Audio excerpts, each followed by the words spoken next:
భరద్వాజ్ అన్నయ్య గాని, నారాయణమూర్తి గారు గాని, మేమందరం మద్రాసు రోజుల నుంచి ఈ ఉషా కిరణ్ మూవీస్ తాలూకా కార్యక్రమాలన్నీ చూసిన వాళ్ళం. అండ్ ఆ పాట ఆ లిరిక్ 4 లైన్‌లు లిరిక్ వేటూరి గారు రాస్తున్నప్పుడు నేను పక్కనే ఉండడం అన్నది నా అదృష్టం. విజయ్ గార్డెన్స్‌లో కూర్చొని రాశారు రామోజీ గారు, మన వేటూరి సుందరమూర్తి గారు దాని గురించి. అండ్ బాలు గారు పాడుతున్నప్పుడు కూడా నేనున్నా. ఆ వాక్యాలు పాడుతున్నప్పుడు. సో, అక్కడి నుంచి తీసుకుంటే ఈ రోజున రామోజీరావు గారి తాలూకా దీక్ష, ఆయన తాలూకా విజన్ ఎలాంటి సినిమాలు తీయాలి అనే ఒక గ్రేటెస్ట్ విజనరీ రామోజీరావు పత్రికా లోకంలోనే కాదు, ఆయన అడుగుపెట్టిన ప్రతి రంగంలోని ఆయనే లెజెండ్ అని నిరూపించుకున్న ఏకైక మహానుభావుడు, ఏకైక ఇండియన్ అని చెప్పడానికి తెలుగు వాళ్ళందరూ గర్వపడాలి.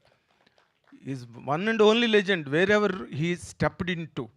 అలాంటి ఆ మార్గంలో ఈ రోజున అందరూ అంటే గాంధీ మై ఎక్స్పెరిమెంట్స్ విత్ ట్రూత్‌లో ఒక లైన్ రాశాడు. నీ గొప్పతనం నీ వరకు ఆగకూడదు. రాబోయే తరాల వరకు కూడా అది పరుచుకోగలిగితే అది నిజమైన ఘనత అని గాంధీ ఒక లైన్ రాశాడు ఆ బుక్‌లో. ద బెస్ట్ లైన్ నాకు పుస్తకంలో బాగా నచ్చింది. అలాంటి ఒక వ్యక్తిత్వాన్ని రామోజీరావు సంస్థకి కట్టబెట్టగలిగారు. అది ఆయనతో అంతరించిపోకుండా ఈ రోజుకి కూడా ఒక జీవనదిలా ప్రవహించడం అన్నది మన కళ్ళు ఎదురుగుండా మనం చూస్తున్న నగ్న సత్యం, సజీవ సాక్ష్యం. అలాంటి దాంట్లో ఈ రోజున నితిన్ అండ్ సాయి కృష్ణ వాళ్ళిద్దరూ ఇందులో వేటూరు గారు రాసినట్టుగా ప్రగతి రథ చక్రాలను రాశారే, అలా ఆ ప్రగతి రథ చక్రాలే నితిన్ అండ్ సాయి కృష్ణ.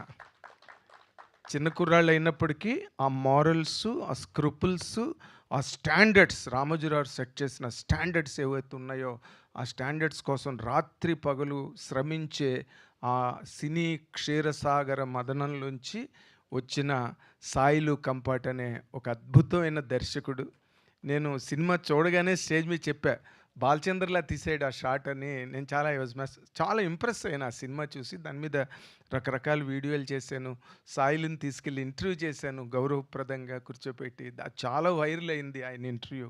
మొన్న అల్లు అర్జున్ కూడా తన వాలంటైన్స్ డే నాడు సాయిలు కంపాటి స్టేట్మెంట్ని స్టేటస్ పెట్టుకున్నాడు. అల్లు అర్జున్ లాంటి ఒక పెద్ద స్టార్. దీని వెనకాతల మళ్ళీ మా వేణు ఉడుగుల నిలబడి ఇలాంటివి అంటే నెంబర్ గేమ్‌తో పరిగెట్టి వెళ్ళిపోయి మళ్ళీ అక్కడ బొక్కబోర్ల పడి ముణుకులు బద్దలవుతున్న ఈ సినిమా పరిశ్రమ పరుగులో అలాంటి వాళ్ళు ఎక్కడో ఒక మొగతనంతో ఒక మొనగాడిలాగా, లేకపోతే చైతు జొన్నలగడ్డని ఎవరు తీసుకొచ్చి యాక్టర్‌ని చేస్తారు? ఆ కథ వద్దని ఎంతమంది అన్నారు? వేణు ఉడుగులకి తెలుసు, నాకు తెలుసు, సాయిలకి తెలుసు. కానీ తను నిలబడి మొగతనంగా సినిమాని ముందుకు తీసుకెళ్ళాడు. అలాగే సాయి కృష్ణ అండ్ నితిన్ ఇద్దరు కూడా చెరో వైపు ఉండి ఏదో ఎల్ఐసి లోగోలాగా ఆ దీపాన్ని జాగ్రత్తగా అలా తీసుకొచ్చి ప్రేక్షకుల ముందు తీసుకొచ్చారు. అది ఇంత వెలుగులు విరజిమ్మింది. పెద్ద హిట్ కాకడమే కాకుండా ఈరోజు అవార్డులను కూడా అన్నిటినీ దోచేసింది. అండ్ సురేష్ బొబ్బిలి అద్భుతమైన మ్యూజిక్, ఆయన పాటకు కూడా రావడం, లిటిల్ హార్ట్స్ లాంటి సినిమా, ఇవన్నీ these are all things that have flown from the legacy that Ramoji Rao sir has really left to this present generation. వాళ్ళు దాన్ని ఎక్కడా ఇంప్రింట్స్ మిస్ అవ్వకుండా అలాగ అడుగులో అడుగేసుకుని నడుచుకుంటూ వెళ్తున్న ఆ గమనం చూస్తే ఎంతో సౌందర్యవంతంగా ఒక మంచి అందమైన నర్తకి నడిచి వెళ్తున్నట్టుగా అనిపిస్తుంది ఆ నడక, వాళ్ళు నడిపించే తీరు తెన్ను. కాబట్టి ఇక్కడ ఈ కార్యక్రమం వాళ్ళు 2026, 2027, 2028, 2029 ఈ పరంపర ఇలాగే కొనసాగుతుంది. ఎందుకంటే దాని వెనకాతలు చాలా పవర్ఫుల్ సోల్ కాల్డ్ రామోజీరావు ఉన్నారు. వాటిని క్యారీ అవుట్ చేసే గొప్ప క్యారెక్టర్ అండ్ ఇంటిగ్రిటీ ఉన్న చిన్నపిల్లలైనా నేను మరోసారి చెప్తా వాళ్ళిద్దరి గురించి, Nitin and Sai Krishna. Hats off to you, both of you, Nitin and Sai Krishna. I'm telling you. ఎందుకంటే ఎంతమందికి లైఫ్ ఇస్తున్నారు మీరు, ఎంతమంది లైఫ్ లేకపోతే చాలామంది అంతే. మీరు లేకపోతే మా వేణు ఉడుగులు లాంటి తను డైరెక్టర్ అయ్యండి ఇంకో డైరెక్టర్ని ఎంకరేజ్ చేయడం అంది ఇట్స్ నాట్ ఎ జోక్.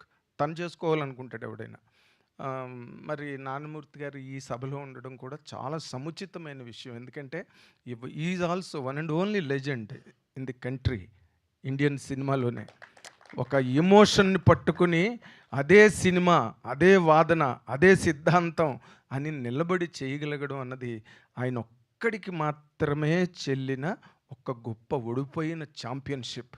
అందుకని ఆయన ఇలాంటి చోట ఉండడం అన్నది కూడా ఈ సభకి చాలా బంగారానికి తావి అబ్బినట్టుగా అనిపించింది. కాబట్టి I wish each and everybody who has been awarded here my heartiest congratulations to all of them, and I wish all of you a great journey in the annals of Telugu cinema till the point of Bollywood వరకు మీరు అందరూ ఎదగాలని కోరుకుంటూ thank you very much. Thank you Nagendra Kumar గారు. Thank you so much. మామూలుగా కాదు,